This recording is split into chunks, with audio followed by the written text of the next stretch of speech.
un groupe musical que vous avez tous connu, Era. Era, c'est un peu comme une musique de film. La musique, elle a un côté un peu intemporel, elle traverse les décennies. On arrive à la première tournée européenne de Era. C'est une vraie expérience, c'est un voyage sonore et visuel. The Live Experience. Le 18 décembre au Zénith de Toulouse. À la Marée Haute avec Toulouse. Bienvenue sur NFCA Media. Aujourd'hui, on reçoit un visage, une personne qui se cache derrière un groupe musical que vous avez tous connu. C'est Eric Lévy. Et si ça ne vous parle pas encore, si je vous dis le nom du groupe, Era. Bonjour Eric Lévy, merci d'être là. Bonjour, merci de m'accueillir. Ça fait plaisir parce qu'on ne vous a jamais vu, en tout cas, durant les sorties d'albums de Era, à l'image. C'est vrai, c'est quelque chose de voulu. Au départ, je ne suis pas ni un chanteur ni un acteur, donc c'est vrai que je voulais créer un projet où l'objet principal serait la musique avec un logo dans l'univers un peu médiéval, heroic fantasy. Et c'est vrai que dès la sortie du premier album, ça a marché plutôt très bien. Dès le Pour départ. un nombre de ventes quand même plutôt conséquent. Je crois que le premier, on en a vendu 5 millions. Sans qu'on connaisse votre visage au final. Oui, la maison disque m'avait posé la question dès le départ. Au moment où ça a marché, ils m'ont dit qu'est-ce qu'on fait alors? Tu vas te montrer, on répond aux demandes d'interview, et le fait que les disques se vendaient beaucoup comme ça, on a pris la décision de rester je reste un peu dans l'ombre, et moi ça m'allait très bien.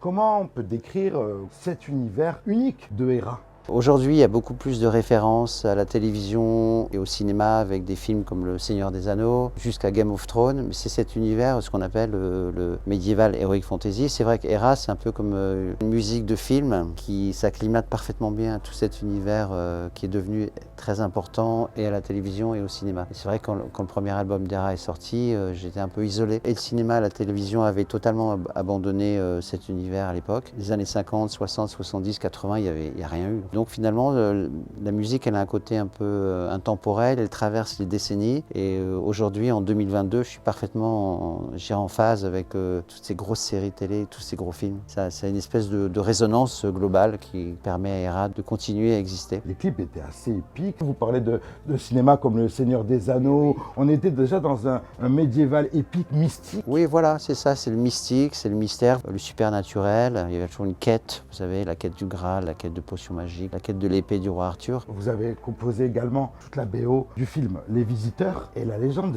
dit que vous aurez mis tout ce que vous avez gagné sur le film Les Visiteurs dans votre album. C'est pas une légende, c'est la réalité. Malgré que le film ait fait un carton à l'époque, je crois que c'était 14 millions d'entrées. Vous savez, à cette époque-là, quand un film marchait fort, très souvent la BO avait marché. Et en fait, les maisons de disques n'ont pas du tout senti le truc, parce que le film aurait pu être l'occasion d'en profiter. Et en fait, on a vendu, je crois, 35 000 BO, ce qui est un tout petit chiffre comparé à la notoriété du film. Et donc, plutôt que d'essayer de convaincre, de passer mon temps à démarcher, j'ai finalement, grâce aux visiteurs, j'ai gagné le droit d'auteur, 14 millions d'entrées, j'ai gagné un peu d'argent. Et ça m'a permis de réaliser, moi, l'album sans personne, on va dire. J'ai investi, c'est vrai que tout ce que j'avais gagné dans le film, je l'ai investi dans le premier album. La liberté artistique et d'inspiration, j'ai l'impression que c'est vraiment la base de votre création. Oui, ça c'est le mot juste, vous parlez de liberté. C'est sûr que j'avais aucune pression, j'ai pas quelqu'un de la maison de disques qui m'appelait pour me dire ça va pas. Voilà. J'ai vraiment fait ce que je voulais. La liberté artistique, c'est sûr qu'elle a un prix, enfin il faut pouvoir se l'offrir, c'est pas toujours simple. Et parfois ça prend du temps, non? Parce qu'on arrive à la première tournée européenne de Era. Oui, alors c'est vrai, vous avez parfaitement raison. J'ai sorti Era fin des années 90, début des années 2000, donc j'aurais pu à l'époque, j'ai rencontré des producteurs qui étaient prêts à y aller, on va dire, mais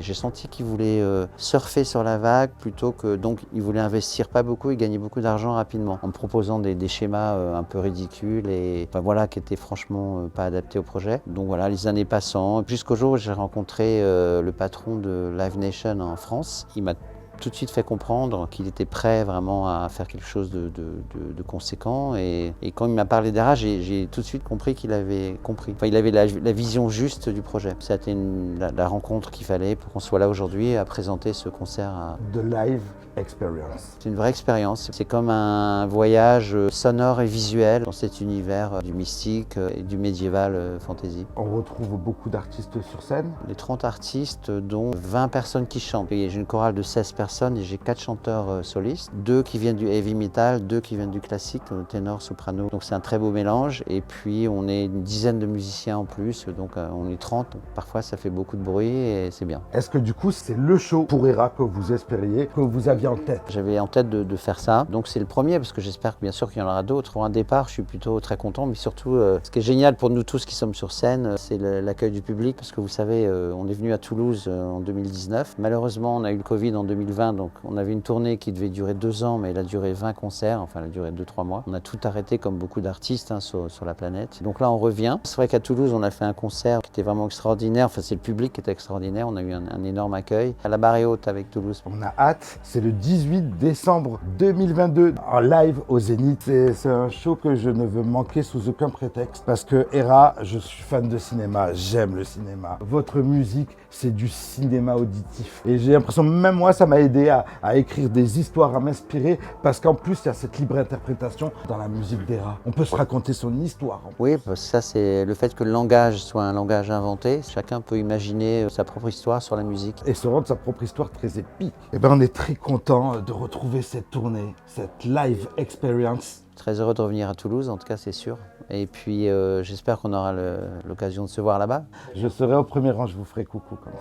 C'est le 18 décembre 2022, The Live Experience, Hera, le visage, le fondateur derrière le groupe Hera, Eric Lévy. Merci d'être venu ici. Merci à vous encore. Et à très bientôt, le 18 décembre, au Zénith de Toulouse. Amen.